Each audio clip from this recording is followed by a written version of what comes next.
I want to show you the worst fixed blade I ever came across that I had to work on, so stay tuned.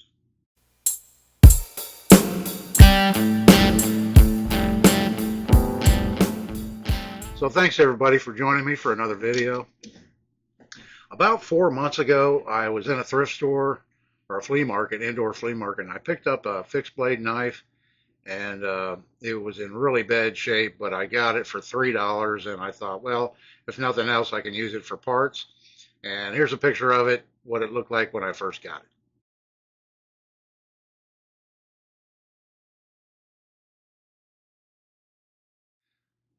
And yes, as you can see, it's very, very rough. And the pitting is very, very deep in it. So I did a little bit of work on it, and I soon discovered how bad it was. And here's some screenshots from that video.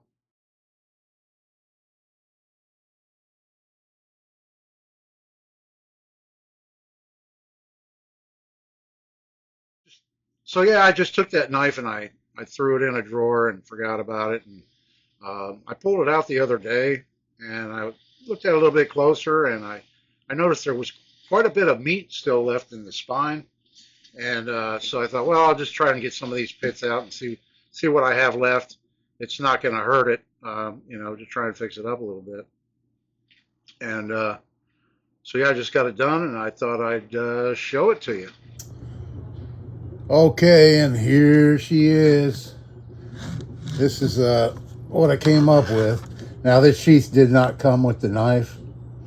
This is a sheath I had laying around for another knife from years ago, and the blade kind of fit in it, so I'm going to show you the good side first. And you see, there's still a lot of pits in it I could not get out. And then this side, you can see there's still quite a bit of spine to it. And then this side here, inside the fuller, it's just full of pits. And if I try to take those out, the blade would be, so thin right here in the middle that it would be basically worthless. You can kind of make out the tang stamp now. York Cutlery Company, Solingen, Germany. Now the handle, I think the handle came out, the stag came out better than anything on the knife. Actually, I think the stag handle is the best part of this knife. It doesn't show any age cracking or anything like that in it. I did reshape it a little bit. I felt it was way too bulky for this blade. So I shaved off some of the stag and then polished it up. It does have leather spacers. Right here, the stacked leather washers with some kind of plastic. I believe it's plastic in the middle. It might be a different colored leather. Not quite sure on that. And then the pommel cleaned up nice. I took all that figuring it had in the end of the pommel. I took that out. Now, the big problem that I had with this knife, other than the pits in the blade, was the handle was very loose. I put this knife in my Easy Rust Remover, if you saw that video, just to see, because I had a lot of people ask me how my citric acid rust remover would react to staghorn. So I threw this knife in there, and as you can see, it didn't hurt the stag at all. But the handle was very loose, and I suspect that this knife was on somebody's boat in the salt water, and that's how it got pitted so bad. I live here on the coast, and I run into that a lot of items that have been saltwater damaged. So to fix the loose handle thing, I tried to get it apart, but this split nut would not come out at all. This split nut is like it was welded. So I tried to get it apart, but it wasn't happening. This split nut has welded itself, being dissimilar metals. And if I drilled it out, it would have made the tang too short, and I would have had to weld a piece onto the end of the tang and go through all that. So what I opted to do was I bored this hole, at an angle in here in the pommel, and I plan on filling that in with some pewter, but I didn't want to do it before I made the video to show you how I did it, because it would have been hard to see. But I just bored a hole in it at an angle down towards the tang until I got through the spacers and into the cavity of the handle. And then I used a plastic syringe and I injected epoxy. I had it clamped in an upright position and injected epoxy until I couldn't get any more into it. And the handle's nice and secure now.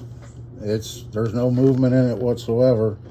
So I think I got enough epoxy down in it to hold it together. But yeah, it's the best I could do with this old knife. I love Solingen knives, and I think I got her usable again. Anyway, considering the condition this one was in, it was pretty bad. Getting close to Christmas. So I've got my Christmas mug. All right. So I figured while I had you all here, I'd show you some of these projects that I've been working on. The video would be way too long if I showed you everything that I have going on right now. But I just pulled out a few that I've got here that I have planned for in the future. I picked up this Kershaw leek. I think it was about 3 months ago. I can't remember exactly when, but I got it really cheap. I think it was right around $5 because it had a broken tip. And I started working on that, reprofiling the tip and everything on it. And I really haven't done anything else to it. This is the model that has the, I believe it's anodized aluminum. It's some kind of a coating on the aluminum. But because the tip is broken, yeah, so discovered this little baby here is the blade lock, but you can see it's broke off the tab inside to prevent the, because this is an assisted opening knife. It's a liner lock. These are very common. So there's a spring down inside here that assists in the opening. It stays closed fairly well.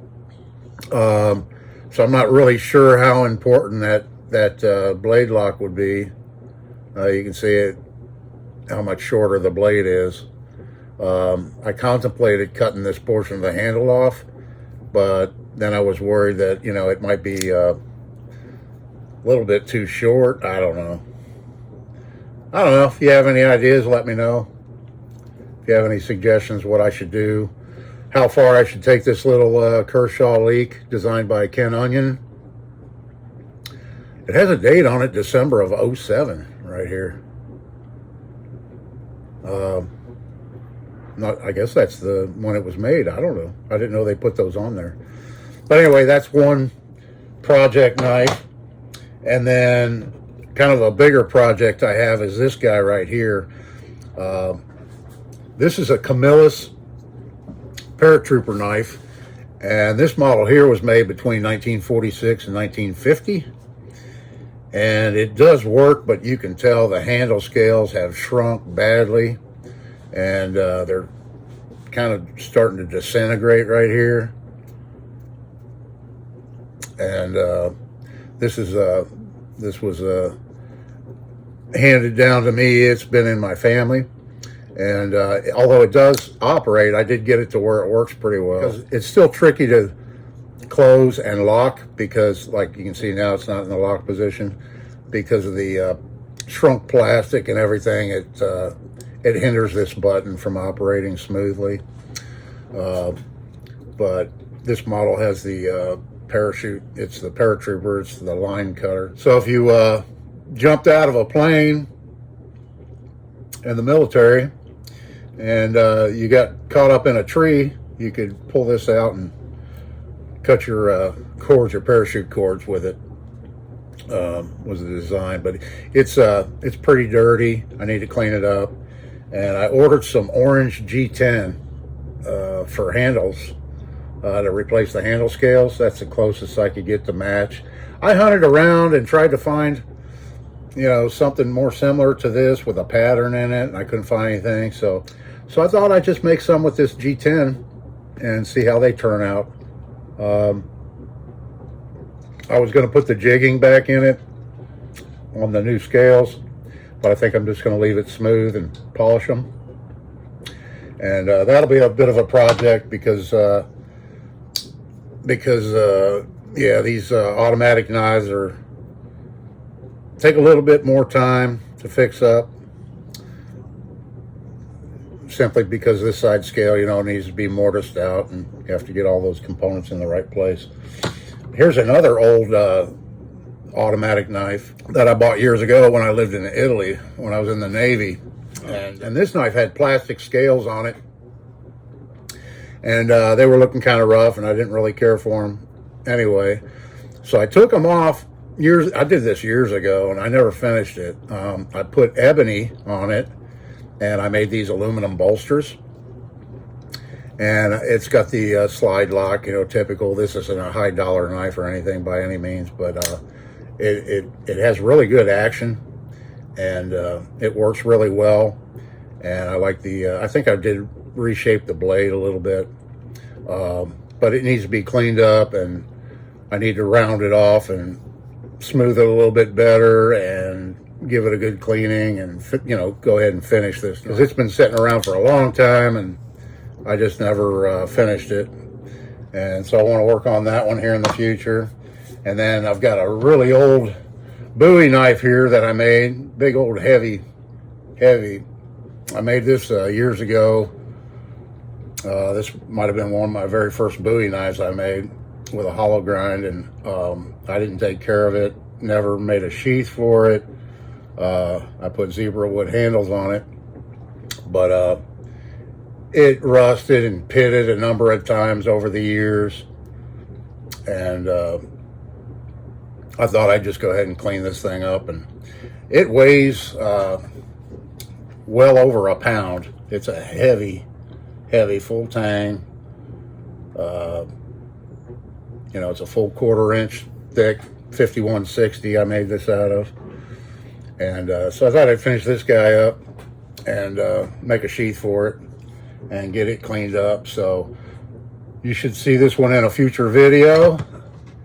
And I'm working on an air rifle right now. I'm waiting on word from Nibs over at the Walnut and Steel channel. I sent him an email this morning to give me some advice on, hopefully he'll have some suggestions on how I can get that thing up and running again. I'd like to finally get that done. I may have to order some parts for it.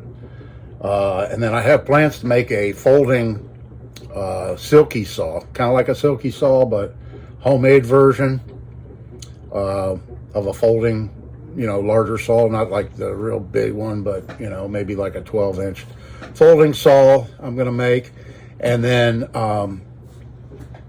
years ago, I had a Boy Scout utensil set. It was a vintage set, antique, I think from the 50s. Here's a picture of it.